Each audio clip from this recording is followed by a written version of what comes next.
girl would sneak in through the dog flap at night in a sea of blood. Travis Victor Alexander, butt ass naked, all 4 tires had been slashed. Down South California. I don't know what this is. I can't even, no. Why? Like, loads of blood. It's odd, isn't it? Oh, hang on, I've got alibis. Throat had been cut from ear to ear. I'm just gonna say it, Jodi. His bedding was missing. Digital camera, of all things. And funnily enough, fully cold. Very specific, don't you reckon? The little sicko. Who'd have funked it? She's almost obsessing over it. That girl got crazier. Accidentally went off. Ugh, just gross. You can only try somebody twice.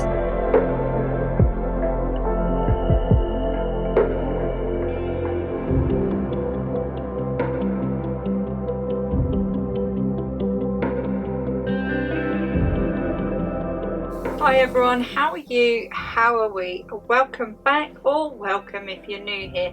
If you're new here, I'm Victoria and I love sewing and true crime. I like to do a project and talk for a true crime case, record it all, try and make some sense of it so I can bring you along with me. So today we're gonna be making a dress from Styla. I'll try and drop the link down below or in the description. It will be somewhere. I'm going to be adapting this dress for me. I'm going to need to pop a zip in it because I have no stretchy or knit material. With that, grab yourself a cup of tea. You know it's going to go cold.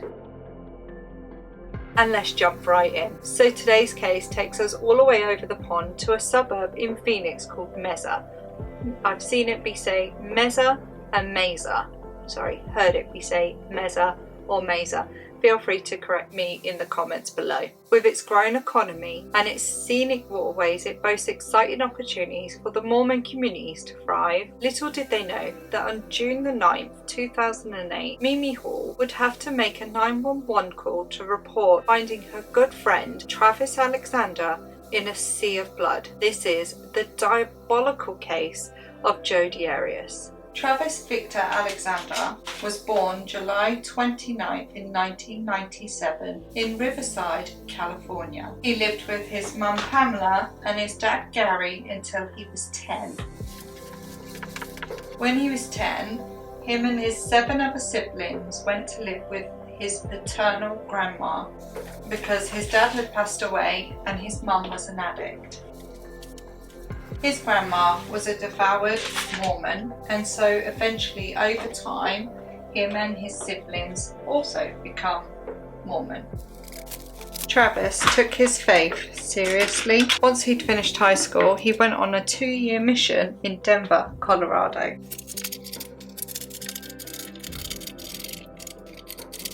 And after that he moved to Mesa, Arizona, due to having a much larger Mormon community.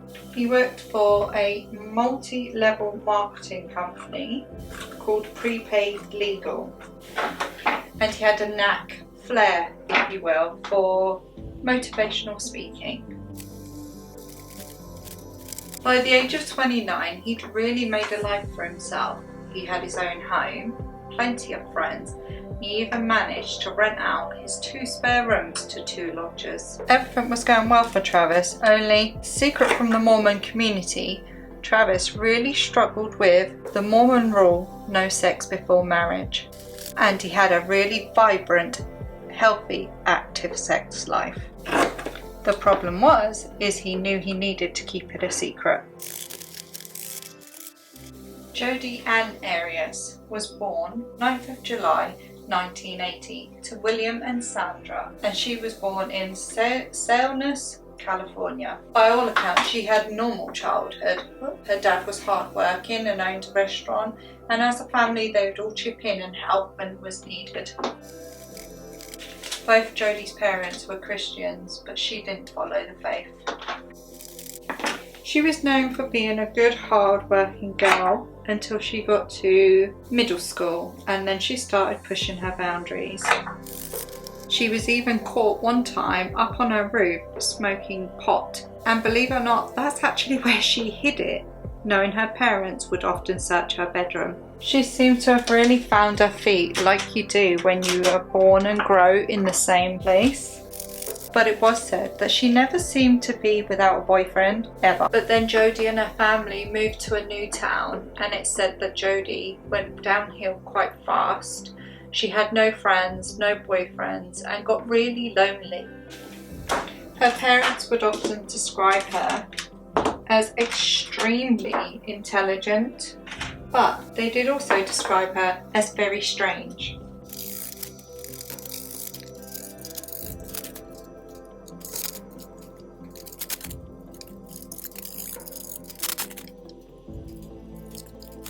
Her parents would later go on and say that she would one minute be very happy and the next be something would have set her off, and she'd be so angry and she'd be verbally abusive to her mum. They say it's in these moments that she would never take accountability for her own actions. She would never be able to stand up and say, "My bad, sorry." And she was always quick to blame others. She went to Eureka Reunion High School, but she dropped out in the 11th grade. She found it quite difficult, the status quo of a high school. She absolutely loved photography, and she had a camera, and she'd always have a camera in her hand and would take every opportunity she could to take photos. She wanted to be a photographer. However, in 2003, taking photos would take a back step due to her relationship with her then boss, Daryl Brewer, at the restaurant she worked at, and they ended up buying a house together. At the time, everything was going great. That was until 2006, when their relationship started to deteriorate.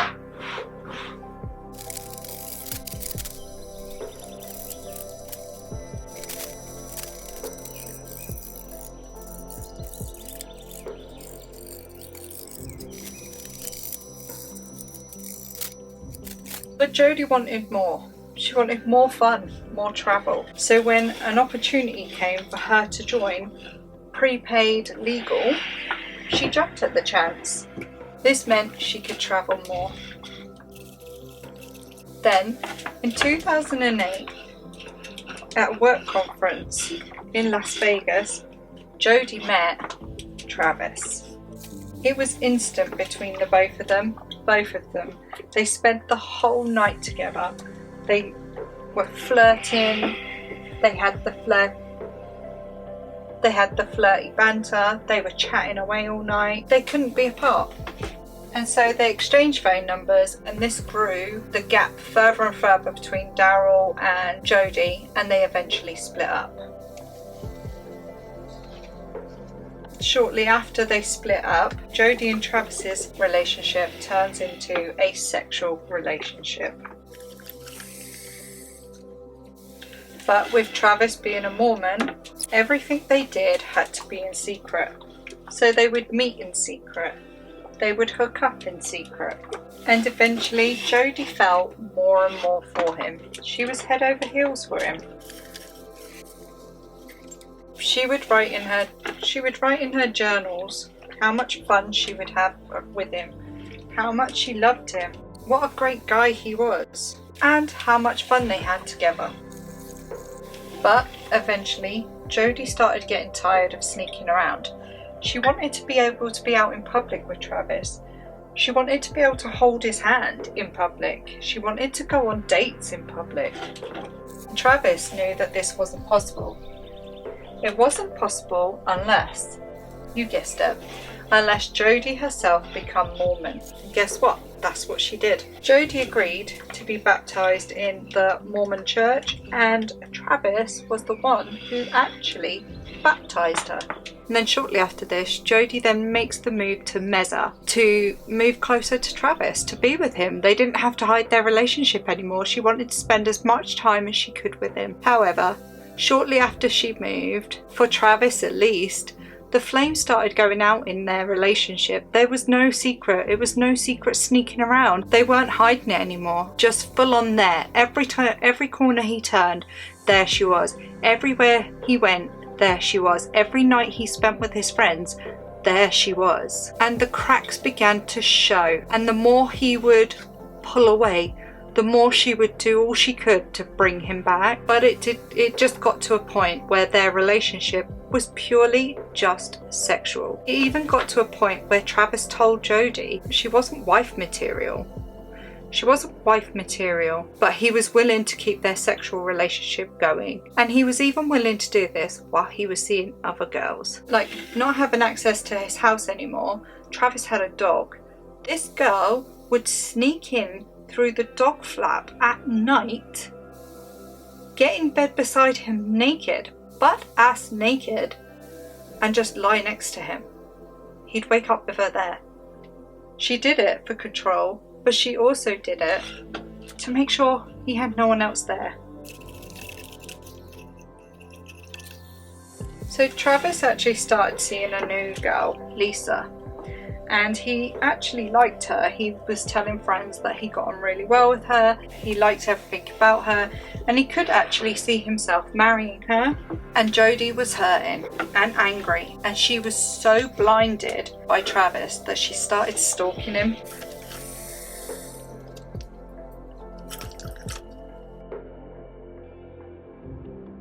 She watched as Travis drove over to Lisa's house, parked up and went inside. Only Travis wasn't coming back out anytime soon. So she decided to knock on the door and run away. Travis and Lisa went to the door and they had a look. They opened it and obviously nobody was there. But they were more in shock.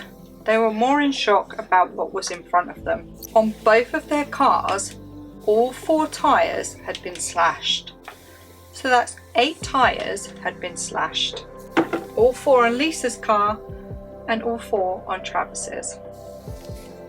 Travis started to realise very quickly how intense Jodi was being. And he even made a joke at church one Sunday and said to his friends, if I don't tip up at church one morning, don't be surprised if I'm dead. Jodi was becoming more and more obsessed. She would send anybody, any girl that Travis was hanging around, threatening emails, as well as Travis. She would read through his text messages. She would listen in on his phone calls. Travis was even at a friend's house, and the friend was a bit creeped out and spooked out and even said, oh, I feel like she's there. I feel like she's just there outside. And they opened the door, the front door, and she was there. She stood there with a raged look on her face and just pure anger in her eyes. His friends all advised him to just break it off. Just walk away. Right, huh? He still hadn't done it at this point. He was still having sex with her. Even though he was dating other girls and seeing other girls, he told friends she was like his drug, like his kryptonite. And then in April 2008, everything come to a blow. Everything come to a boiling point, and they were just hurting each other back and forth, and they wanted to remain friends. So Jodi made the move back to Eureka, California. She made the 15-hour car journey back to her grandparents' house and moved in with them. So Travis was moving on, and he'd won a trip to Cancun, Mexico through work, and he was originally going to be taking Jodi with him, only with everything between them both, he decided to take somebody else called Mimi. So because they were taking this trip together, they were in constant contact with each other. Him and Mimi would be planning what they were going to do out on that trip, planning what they were going to take. There was a lot of constant back and forth between them both. And during this time, him and Jodi were doing a lot of back and forth themselves too. She was fully aware that she was no longer going on this trip with him and that he was going to be taking Mimi with him. But she was also fully aware that previously he had also stated that he did have a thing for Mimi and that he thought that she too was wife material. Mimi would later state that she was not interested in Travis in that way at all. So in May, with Jodi and Travis's phone calls back and forth to each other, Jodi explains to Travis well, she mentions to Travis that her grandparents' house had been robbed. And she explained how it was odd because they had only taken her phone and her grandparents' .25 caliber handgun. But it was also stated on the police report as a bit odd and an unusual robbery because they hadn't even taken any money around the house. That was around the house. They'd left that. And so Travis asked Jodi why he was so panicked about her phone, like them taking her phone. And she let it slip that she had lots of recordings of him and her together. I think you can guess what I'm saying. As well as all the steamy texts back and forth, there was a lot of them. There was a lot of sexing going on. Throughout May, with Travis's trip to Cancun getting closer and closer, Jodi starts to unravel. Like, she's unraveling. She's starting to lose control of him. She's starting to lose her grip. And this is where it seemingly starts a week-long explosive argument between the both of them. With the distance, the arguments are pretty much between texts, emails, phone calls, and it's apparent that Jodi's jealousy is boiling. She's at boiling point. Her jealousy is just ripping her apart at this point, and she's becoming more and more volatile. And this is where Travis would call her out on her behaviour. He would angrily call her names like rotten lunatic. He would get annoyed at her hacking into his Facebook and then leaving mean comments under girls' posts as if it was from him. I can understand that. She was really starting to invade his privacy. He mentioned in this explosive long argument that she would ruin his relationship with Lisa, that she would steal his journal, and that he felt that she was threatening to expose his sex life to the community. He was getting really fed up with the slashed tires, which she denied. That he would be on a date and turn around and she'd be at a table near him, and that she would phone and call him constantly while he was on dates. And this was all, believe it or not, this was all while Jodi had started seeing somebody else. And Travis was frustrated. How come she can see somebody else but I can't? She wouldn't let him be with anyone else until it got to a point where he simply said he wants her to stay out of his life forever. So on the 2nd of June 2008, after an explosive week between her and Travis, Jodi decides to hire a car and take a road trip. And it's on this road trip that she decides that she's going to go and visit her ex Daryl. I don't know, kind of odd. I don't go see any of my exes. Exes are exes for a reason. In my opinion. It's my opinion. So she travels down to him the next day and she asks if she could borrow 2 jerry cans. In the UK we call them jerry cans, you call them gas cans. You go to the petrol station or gas station and you go fill them up so that you don't have to, so you've got them spare. So she asked if she could borrow the 2 that he's got spare, and he's a little bit taken back. It's a bit of an odd thing. Come on Jodi, do better. And he asks what she wants them for. She just says she's going on a road trip to see some friends and she doesn't particularly want to stop. She wants to have them just in case she needs them. So he hands them over and she makes her journey down South California. I don't know what this is, but we're going to keep going. It's a long journey for her, but she keeps going and she eventually arrives at Salt Lake City at around 11 a.m. on the 5th of June. I mean, that's a beast of a journey. And it's believed that she even pulled over and slept in her car when she needed to for a few hours and then just woke up and kept going. Why? The girl didn't want to stop at no hotels. And it's a long way to go around things as well when she could have just got a flight.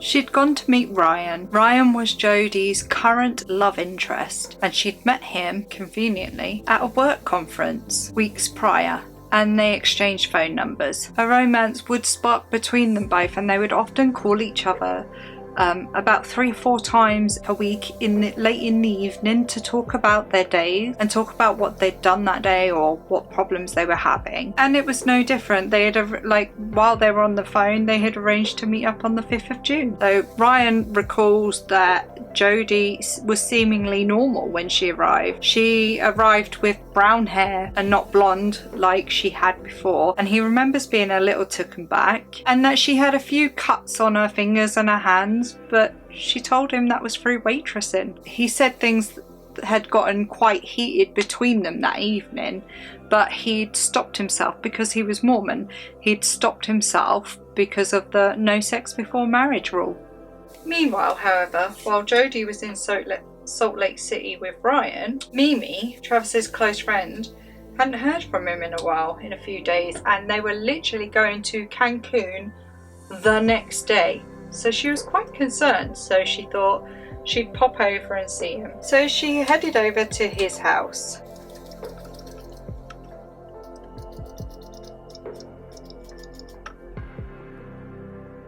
And she knocked on his door, only Travis doesn't answer. But Travis's dog was inside and he was going nuts. And this made Mimi really quite worried and concerned, because Travis loved his dog. Travis wouldn't want his dog to be upset like he was. So she felt like something was wrong. So she called up two of Travis's closest friends, Dylan and his partner. And they come on over because they've got the key. So they come on over, they've got the code. So they come on over, they put the code in, and they gain access to the house right away. When they got in the house, they could smell a really odd smell. And as they progressed further through the house, it became awful. But as they got closer and closer to Travis's bedroom, it became unbearable. They called through to his door and there was no answer. So they tried to open it and it was locked.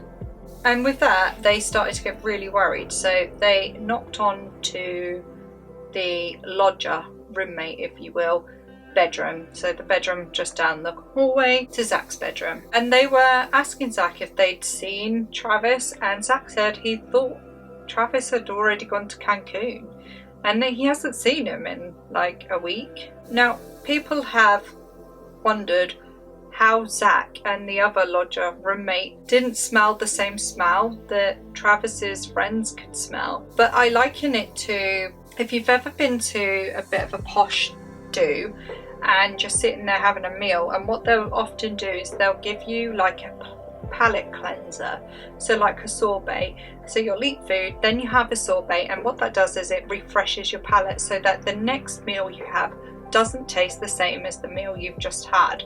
So you can keep refreshing your senses, all about senses.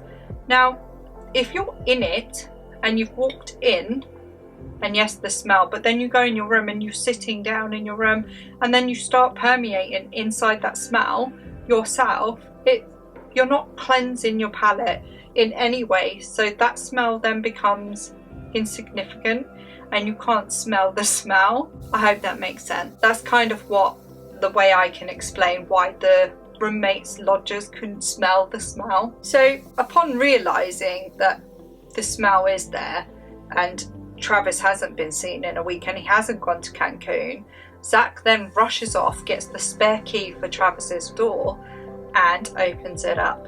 And when they open it up, they are shocked at what they find.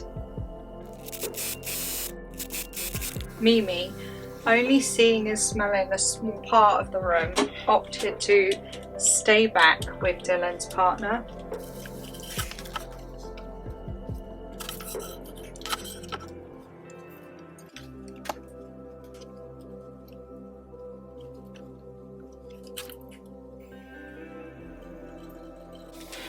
While the roommate Zach and Dylan entered the room. And as they went in, they could see loads of blood by the bathroom. So they followed it and went into the bathroom. And it's there where they sadly find Travis, curled up in a fetus position at the bottom of the shower, naked, surrounded in blood.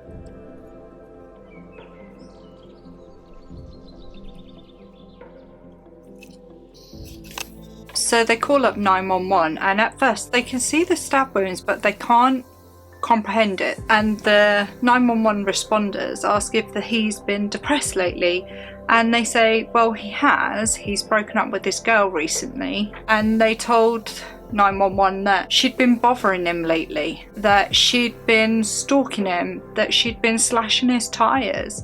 And of course they asked, well, who is this girlfriend? Who is this ex-girlfriend? And they all said, Jodi.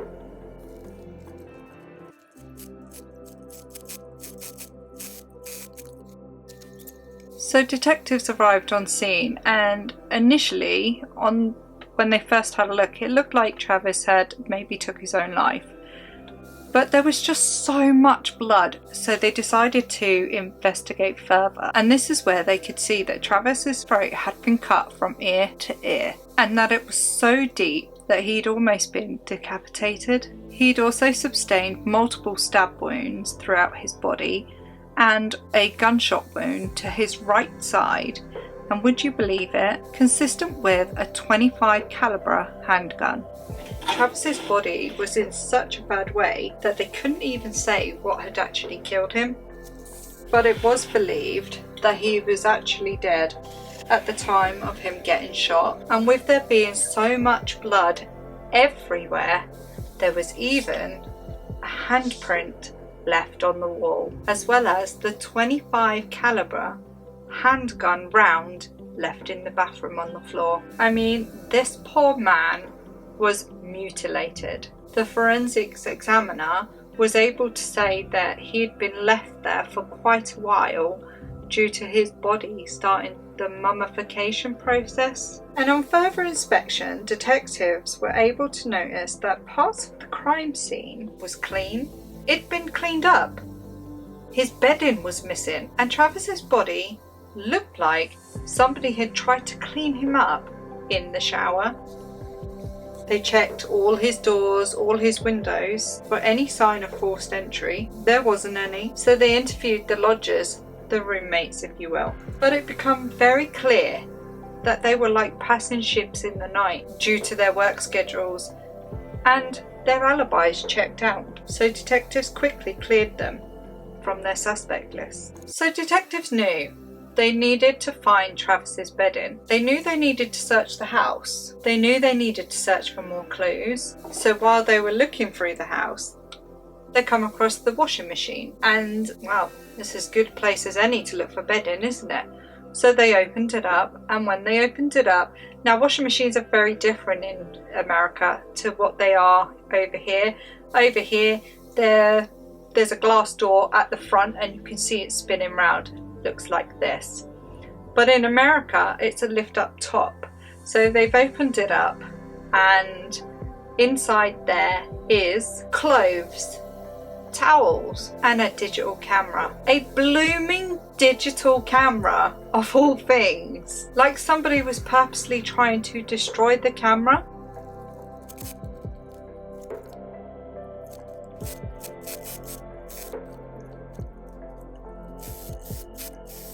However, as much as the person had tried to destroy a camera, Detectives knew better. They knew that the camera didn't need to work. They just needed the SD card inside the camera to work. And funnily enough, the SD card was still in the camera and undamaged.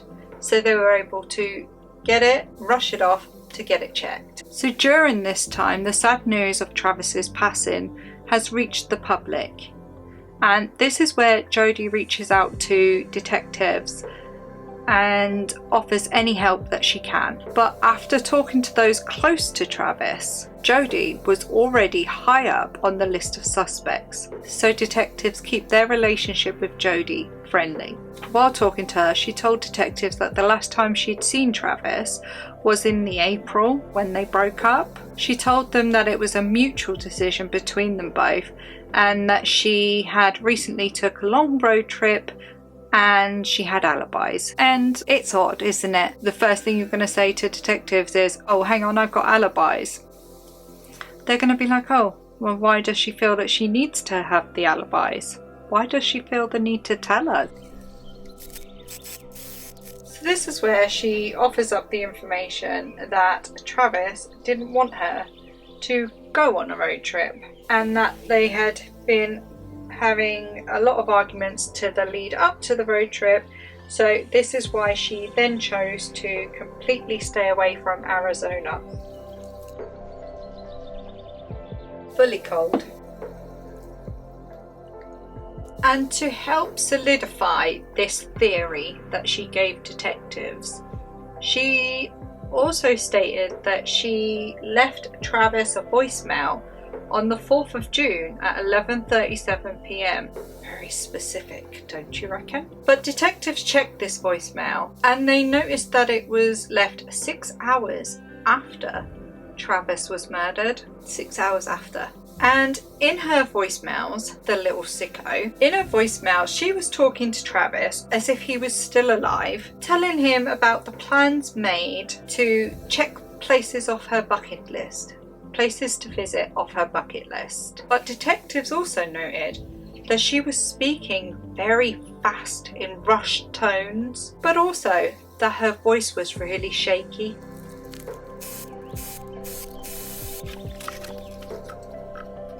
On the 12th of June, detectives asked many of Travis's friends and family to come and do fingerprint sampling, DNA sampling, just to help them with the investigation further. Jodi Arias actually attended and did it too.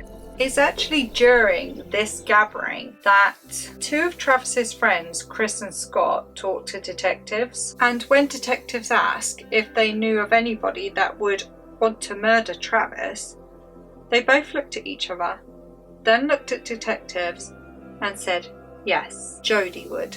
I'll just get these overlocked and I'll be right with you.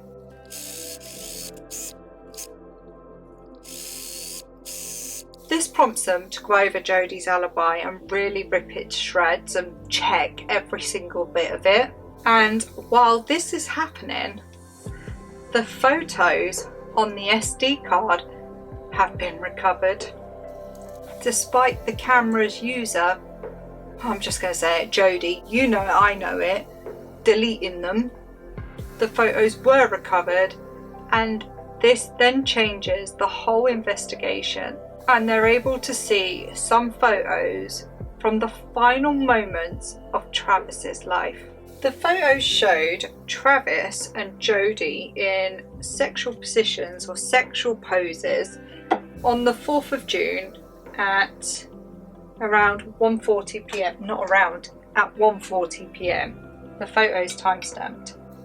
They give a minute by minute timeline of what was happening at that time, and even showed the last photo of Travis being alive at 5:29 in the shower. Moments later, it appears to show somebody, believed to be Travis, bleeding on the floor.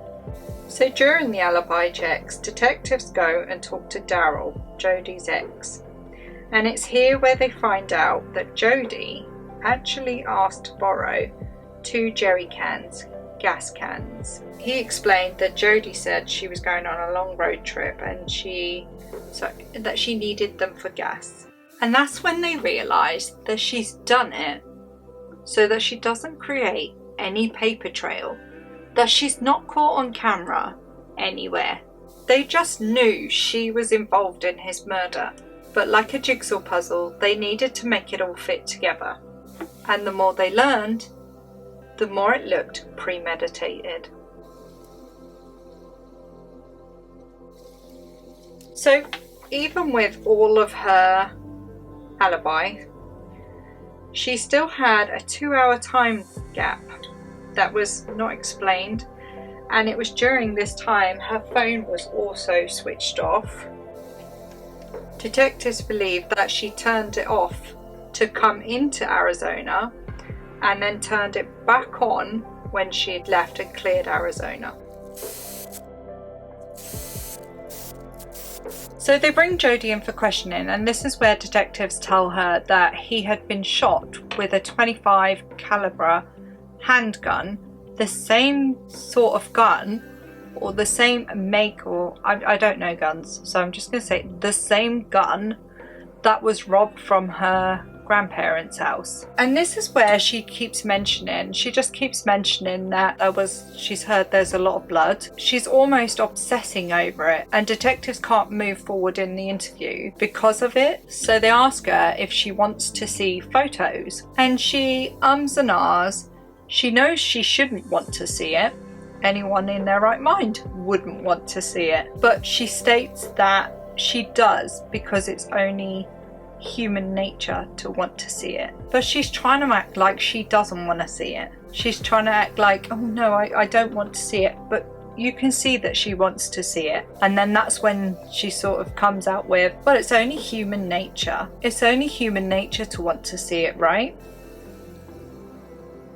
So the interview is long, and during the breaks when the detectives leave the room, Jodi only gets stranger. When you thought she couldn't get any stranger, she got stranger. That girl got crazier. She whispers to herself.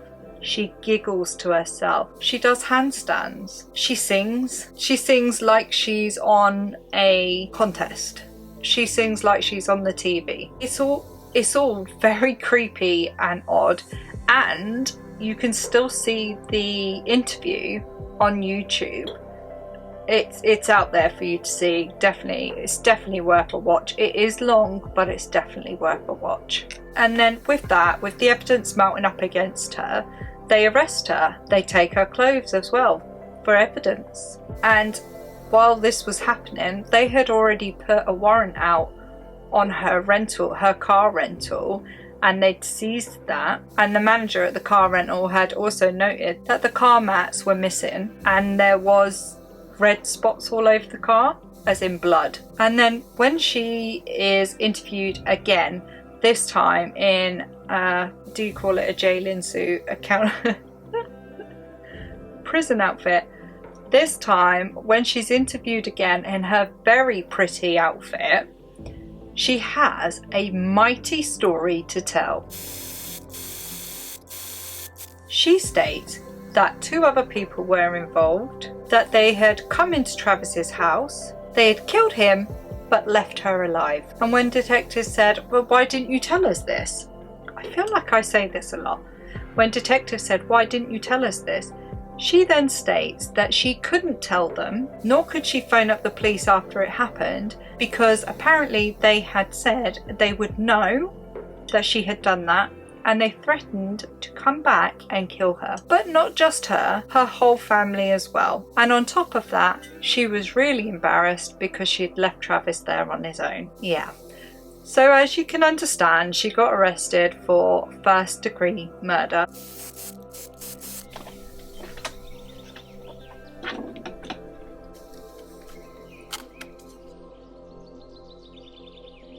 Now, not content with having done the vile things she's done, Jodi then does a load of press releases ahead of her trial to state how innocent she is, to prove how innocent she is. It's noted that during all her interviews, her story keeps changing. And then, by the time her trial comes in 2013, her story has completely changed again. This time, she did kill Travis, but it was in self-defense. She was in fact the victim of domestic abuse. Jodi has said that she actually thought Travis was going to kill her. She claimed that while she was taking photos of her and Travis, she dropped her camera and he got really angry, and so she was so scared she ran into his closet, picked up the gun, and he chased her in, and she pointed the gun at him to try and threaten him and stop him, and then it accidentally went off. Yeah, accidentally went off. The gun accidentally went off. Who'd have funked it? Absolutely dumbfounded, the prosecutor, Juan Martinez, who was actually at the crime scene with detectives after the 911 call was made, just got more and more frustrated at the lies that was being blatantly told. He knew she killed him in cold blood.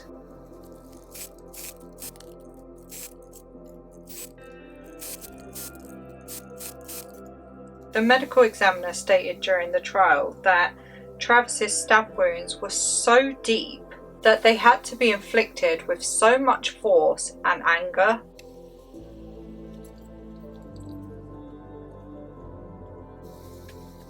Done it wrong. Let's just quickly unpick it.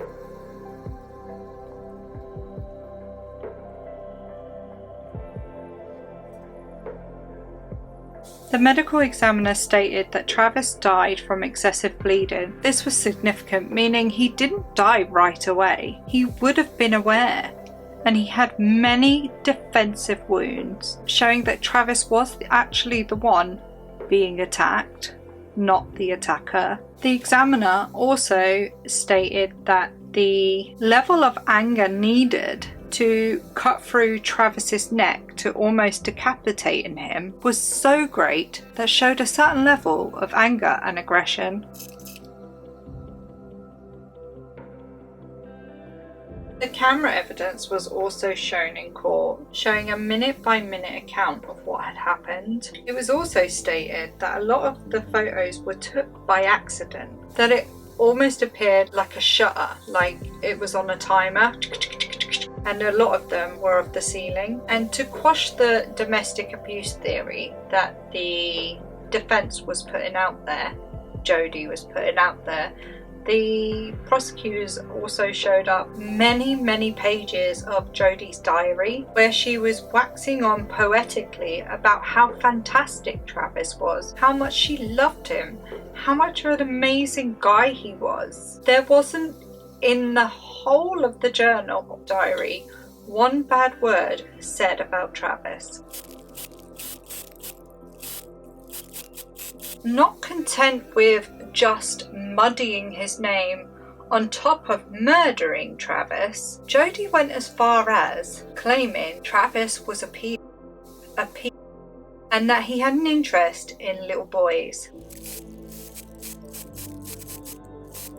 She claimed that she was helping him. She was trying to reform him. Ugh, just gross. She's just so vile.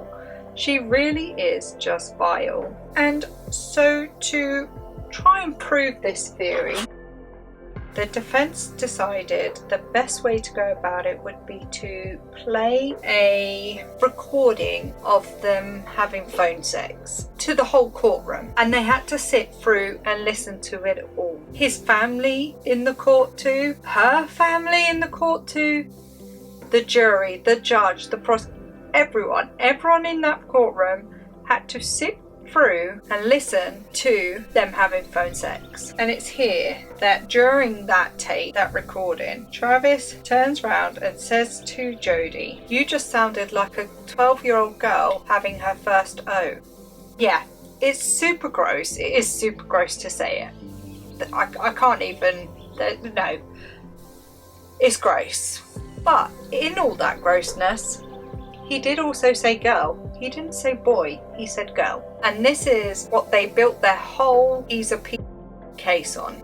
This one bit. Prosecutors were able to combat this and say that they had never found not one single thing to do with this. They had never found proof of anything, Travis, and anything to do with being a Just going to overlook this and I'll be with you.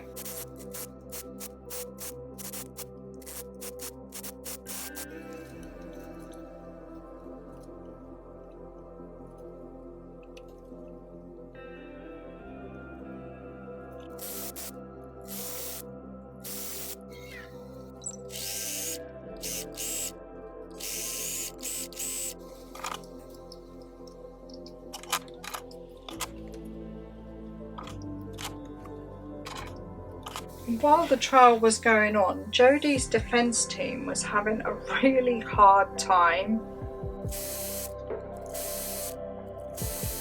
They were having a really hard time with her.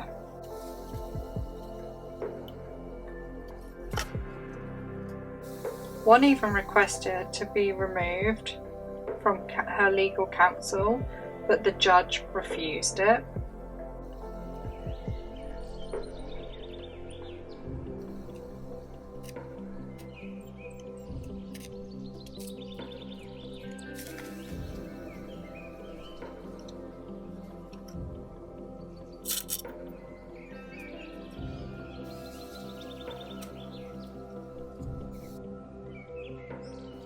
He even told the judge that Jodi was being manipulative and was making sexual advances towards him. Ugh.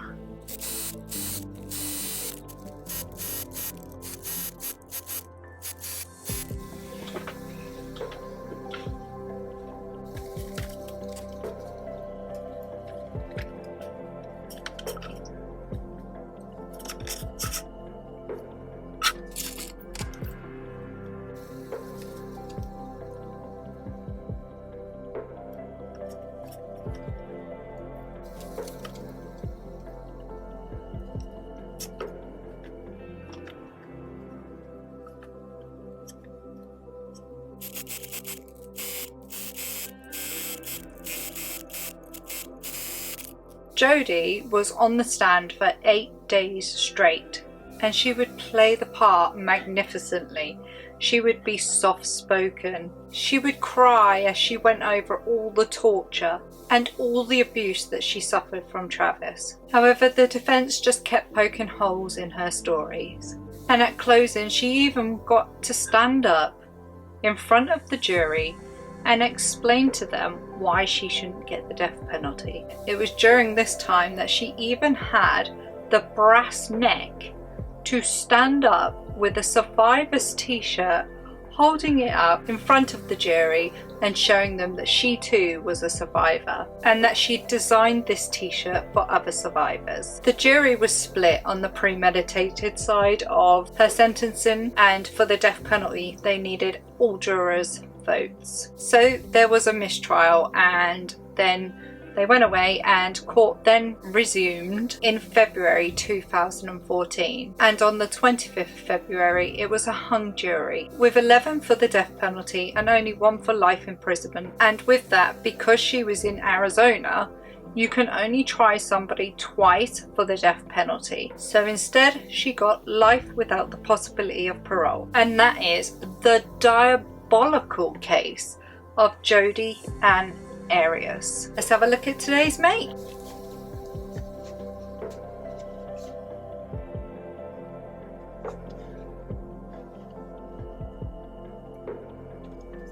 And with that, all that's left to do is bid you farewell. Take care of yourself, take care of others. If you like this video, give it a thumbs up and subscribe, and I'll see you next week with a new case and a new project.